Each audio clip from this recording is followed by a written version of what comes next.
रात के ठीक 10 बज चुके थे। लखनऊ की सर्द हवा खिड़कियों से अंदर सरक रही थी। बाहर बारिश की बूंदें छत पर, पेड़ों पर, गली की ईंटों पर टप-टप गिर रही थी। घर में सन्नाटा था।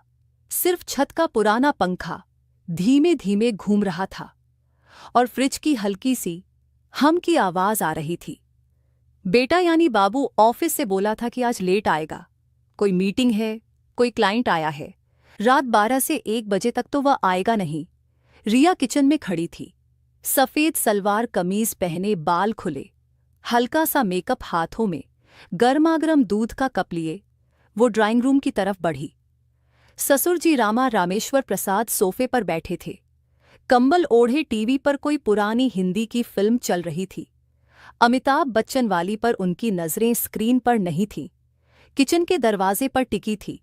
रिया ने कप आगे बढ़ाया। ससुर जी लीजिए, आज ठंड बहुत ज्यादा है, गर्म दूध पी लीजिए, गला भी गर्म रहेगा। रामेश्वरम ने कप लिया। उंगलियां जानबूझकर रिया के नरम हाथों पर रुक गईं। थोड़ी देर तक वही रही, फिर धीमे से बोले, बेटी तेरे हाथ तो बर्फ जैसे ठंडे हैं, अंदर तक ठंड घुस गई लगती है। रिया ने हल्के से मुस्कुराकर कहा, हाँ जी, बाहर बारिश हो रही है ना, सही ना, सर्दी बहुत लग रही है। रामेश्वरम ने कंबल थोड़ा सा खींचा और सोफे की तरफ इशारा किया। आजा यहां बैठ जा थोड़ी देर, कंबल के अंदर थोड़ी गर्मी मिलेगी। अकेले बैठे बैठे मैं बोर हो रहा हूं। रिया ने थोड़ी झिझक दिखाई, फिर धीरे से सोफे के एक कोने पर बैठ गई। रामेश्वरम ने कंबल दोनों के पैरों पर फैला दिया। अब दोनों के पैर कंबल के नीचे बिल्कुल चिपके हुए थे। रिया के पैर ठंड थे, ससुर जी के पैर गर्म। कुछ पर खामोशी में बीतते गए। टीवी पर अमिताभ अपनी आवाज में गा रहा था। चुरा लिया है तुमने, जो दिल को रामेश्वरम ने धीमी आवाज में कहा। रिया ने यह कंबल कितना छोटा है ना, पूरा ढक भी नहीं पा रहा, थोड़ा एडजस्ट करना पड़ेगा। रिया ने नजरें झुकाकर बोला, तो आप ही कर लीजिए ना। मैं क्या करूं? रामेश्वरम ने हल्की सी गंदी हंसी में बोला, अरे मैं तो कर ही लूंगा बेटी, देख नहीं रही। उन्होंने कंबल के अंदर हाथ काट डाला। पहले रिया के पैरों पर रखा, बस रखा ही था, फिर धीरे धीरे रगड़ने लगे। रिया का सांस थोड़ा तेज हो गया। वो धीमे से बोली, ससुर जी ये क्या कर रहे हो आप? रामेश्वर मासूम बनकर बोले, अरे बस पैर ठंड है ना, उन्हें थोड़ी सी सेक दे रहा हूं, बहू हो तुम मेरी, इतना तो फर्ज बनता है ना। रिया ने कुछ नहीं कहा, धीरे से अपने पैर थोड़े और अंदर धकेल दिए। अब ससुर जी की उंगलियां उनके पैरों के बीच वाली नरम जगह पर धीरे धीरे घूम रही थी, जैसे कोई छोटी सी शरारत। रामेश्वरम ने फिर कहा, बेटी तू कितनी गर्म है, जैसे कोई जलता सा चूल्हा अंदर हो। मैं तो सोच रहा था कि इस आग को अंदर चूल्हे को हाथ लगाकर देख लूं, कितनी तेज जलती है ये। रिया का चेहरा लाल हो गया। उसने सिर्फ इतना कहा, आप ही ना कितनी बुरी बुरी बातें करते हो। रामेश्वरम ने धीरे से जवाब दिया, बुरी बातें दिल से निकलती है बेटी, और जो जलते दिल से चाहता है वह जुबान पर आ ही जाता है, चाहे कितना भी छुपाओ। अब कंबल के नीचे हरकतें बढ़ने लगी। प्रिया का हाथ धीरे धीरे ससुर जी की जांघ पर आ गया। बस रख दिया, हिलाया नहीं, पर उंगलियां हल्के हल्के दबा रही थीं। रामेश्वरम ने आंखें बंद कर लीं और बोले, बस यह थोड़ी देर ऐसे ही, कोई काम नहीं, बस यह गर्मी महसूस करते रहे। रात अभी बहुत लंबी है। फिल्म अब बारिश का सीन आ गया था। हीरो हीरोइन को भगा रहे थे।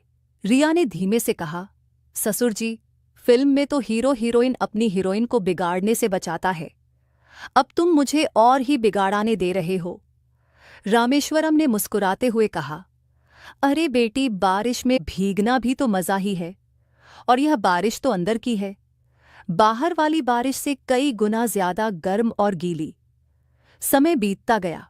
रात के 11:30 हो चुके थे। अब कंबल के नीचे हाथ सिर्फ पैरों तक नहीं रुके थे। रामेश्वरम की उंगलियां धीरे धीरे रिया के जांघों की तरफ बढ़ रही थीं। रिया ने विरोध नहीं किया, बस सांसें तेज हो गई। रिया ने धीमे से पूछा, ससुर जी अगर बाबू आ गए तो? रामेश्वरम ने आंखें खोली और बोले, तो क्या हम तो बस कंबल ओढ़े टीवी देख रहे हैं, कुछ गलत थोड़ा है। रिया हंस पड़ी, हल्की सी शर्माती हुई हंसी। आपकी यह बातें अभी कितनी खतरनाक है। रामेश्वरम ने फिर कहा, खतरनाक तो तब होगी जब मैं कुछ और करने लगता, तभी तो बस हाथ फेर की बातें हैं। रिया ने शरारत से कहा, तो आप और क्या क्या करना चाहते हैं? रामेश्वरम ने एक पल रुककर बोला, जो दिल चाहता है बेटी, पर अभी तो बस इतना ही काफी है, बाकी की बातें दिल में ही रहने दो। अब दोनों के बीच सन्नाटा था, पर वह सन्नाटा बोल रहा था। कंबल के नीचे छोटी छोटी हरकतें जा रही थीं, कभी उंगलियां जांघ पर रगना, कभी पैर आपस में रगड़ते, कभी रिया का हाथ ससुर जी की कमर के पास पहुंच जाना। रात के 12 बज गए। बाहर बारिश और तेज हो गई। बिजली चमक की गरज रही थी। रिया थोड़ा सहम गई। रामेश्वरम ने कंबल और कसकर खींचा। अब दोनों लगभग एक दूसरे से लगे हुए थे। रामेश्वरम ने कान के पास फुसफुसाया, डर मत बेटी, मैं हूं ना। रिया ने भी फुसफुसाकर कहा, मुझे डर नहीं लग रहा, बस दिल बहुत तेज से धड़क रहा है। रामेश्वरम ने मुस्कुराकर कहा, दिल की धड़कन तो सुनाई दे रही है, यह तो अच्छी बात है। फिर दोनों चुप हो गए। कंबल के नीचे अब हाथ और ज्यादा नीचे जा रहे थे, पर कुछ भी खुलकर नहीं। सब इशारा में, सब चुपके से, सब गंदे गजर प्यार अंदाज पे। रात के 1 बजे बज गए। बाहर गाड़ी की आवाज आई। बाबू आ गया। दोनों ने फटाफट कंबल ठीक किया, टीवी की आवाज बढ़ा दी। रिया उठकर किचन की इस तरफ चली गई। रामेश्वरम सोफे पर ऐसे ही बैठे जैसे कुछ हुआ ही नहीं हो। बाबू अंदर आया, थका हारा। अरे वाह, दोनों जगह हो। रामेश्वरम बोली, हाँ बेटा, थोड़ी देर टीवी देख रहे थे, तू आ गया, अच्छा हुआ। रिया किचन से बोली, बाबू गर्मागर्म दूध लाओ। बाबू ने हंसकर कहा, नहीं बस सोरे जाऊंगा, बहुत थक गया हूं। वो सुधा बेडरूम में गया, मैं चला गया। रिया वापस आई, रामेश्वरम की तरफ देखा, दोनों की नजरें मिली। दोनों के चेहरे पर वही शरारत भरी मुस्कान थी, वो मुस्कान जो सिर्फ दोनों समझ सकते थे। रामेश्वरम ने धीमे से कहा, कल रात फिर आएगी ना? रिया ने शर्माकर सिर हिलाया हल्का सा, और फिर दोनों अपने अपने कमरे में चले गए। पर दोनों जानते थे, ये रात खत्म नहीं हुई, ये तो बस शुरुआत थी, और बाकी की रातें अभी बहुत लंबी थी। बाबू ससुर जी की चुप्पी छुपी वाली लंबी रातें, बाकी की रातें अभी बहुत लंबी है। जारी असली रात बारिश थम चुकी थी, लेकिन हवा में अभी भी वह ठंडक बाकी थी जो हड्डियों तक उतर जाती है। बाबू आज भी बोला था, कल सुबह जल्दी मीटिंग है, रात को देर से आऊंगा। रिया ने बस ठीक है कहा, लेकिन अंदर से उसका दिल कुछ और ही बोल रहा था। रात के 9:30 बजे। रामेश्वरम पहले से ही सोफे पर थे। आज कंबल की जगह एक मोटी कंबल वाली चादर बिछाई थी। टीवी पर कोई पुरानी सी भोजपुरी फिल्म चल रही थी, वह वाली फिल्म जिसमें हीरोइन बार बार ससुर जी की कहकर शर्माती है। प्रिया किचन से आई। आज नीली सलवार कमीज, दुपट्टा कंधे पर लटका हुआ, हाथ में 2 कप गरम अदरक वाली चाय। ससुर जी चाय, रामेश्वरम ने कप लिया। इस बार उंगलियां ने पूरा हाथ रिया के हाथ पर रंग दिया।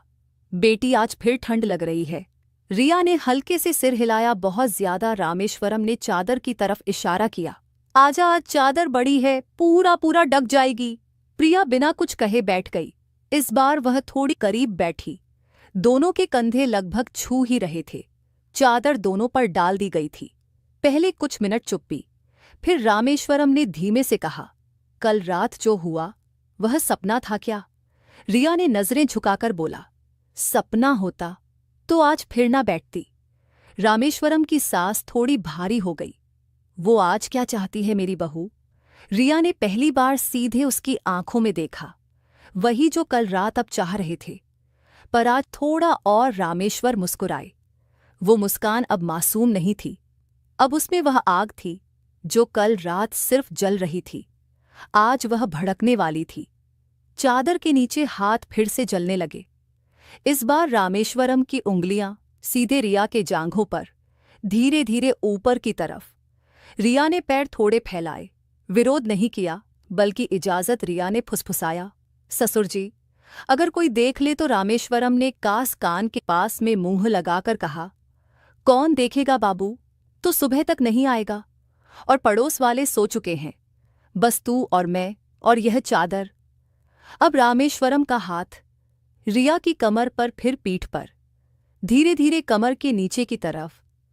प्रिया की सांसें तेज हो रही थी, खुद ही अब हाथ बढ़ा रही थी। ससुर जी की छाती पर, फिर पेट पर, फिर और नीचे। रामेश्वरम ने आंखें बंद करके कहा, बेटी तू कितनी नरम है, जैसे रेशम कोशम को छू रहे हैं, मन बहक जाता है। रिया भैया ने शरारत से कहा, और आप अपनी उंगलियां कितनी शरारती है। रामेश्वरम हंसे, शरारत तो दिल की है, उंगलियां तो बस उसकी बात मान रही है। अब दोनों के बीच दूरी खत्म हो चुकी थी। रिया का सिर रामेश्वरम के कंधे पर था। रामेश्वरम का एक हाथ रिया के बालों में, दूसरा हाथ अब पूरी तरह रिया की जांघों के बीच में धीरे धीरे मसल रहा था। रिया की सिसकियां अब चुपके से निकल रही थीं। रिया ने धीमे से कहा, ससुर जी, ये गलत तो नहीं ना। रामेश्वरम ने जवाब दिया, गलत वही होता है जो दिल को दुखाए, ये तो दिल को सुकून दे रहा है। रिया ने मुस्कुराकर कहा, तो फिर सुकून देते रहिए, रात अभी बाकी है। रात के 11:30 हो चुके थे। अब चादर के नीचे सब कुछ और तेज हो गया था। रामेश्वरम ने रिया को अपनी गोद में खींच लिया। रिया अब लगभग उसके ऊपर लेटी हुई थी, चादर दोनों को ढक रही थी। रामेश्वरम ने रिया के कान में फुसफुसाया, बेटी आज तुझे पूरा सुकून दूंगा। रिया ने आंखें बंद कर ली और सिर्फ कहा, दे दीजिए सब कुछ, मैं आपकी ही हूं आज। अब हरकतें और गहरी हो गई, चुंबन, गले लगना, हाथों की वह हरकतें जो अब इशारे नहीं बल्कि पूरा एहसास बन चुकी थी। रिया की सिसकियां अब दबी हुई थी। रामेश्वरम की सांसें भारी। रात के 15 मिनट तक बाबू की गाड़ी की आवाज आई। दोनों ने फटाफट खुद को संभाला, चादर ठीक की। रिया किचन में भागी। रामेश्वरम सोफे पर बैठे जैसे टीवी देख रहे हो। बापू अंदर आया। अरे वाह, फिर से जग हो दोनों, रामेश्वरम बोले। हाँ बेटा, नींद नहीं आ रही थी। रिया किचन से बोली, चाय बनाओ। बाबू ने थक कर कहा, नहीं बस सो जाऊंगा। वो बेडरूम में चला गया। रिया वापस आई, रामेश्वरम की तरफ देखा, दोनों की नजरें मिली। रामेश्वरम ने धीमे से कहा, कल। फिर रिया ने शर्म कर कहा, लेकिन पक्के लिहाज में कहा, कल नहीं, परसों भी और आने वाली हर रात। रामेश्वरम ने मुस्कुराकर सिर हिलाया, और दोनों जानते थे ये रातें अब कभी छोटी नहीं होंगी, ये रातें अब हमेशा लंबी रहेंगी, क्योंकि जो आग जल रही है वह इतनी आसानी से तो बुझेगी नहीं। कहानी पसंद आई हो तो एक लाइक ज़रूर करना और कमेंट करें। कहानी का अगला पार्ट चाहिए तो कमेंट में बताइए, और चैनल को ज़रूर से सब्सक्राइब करिए। लाइक ज़रूर करना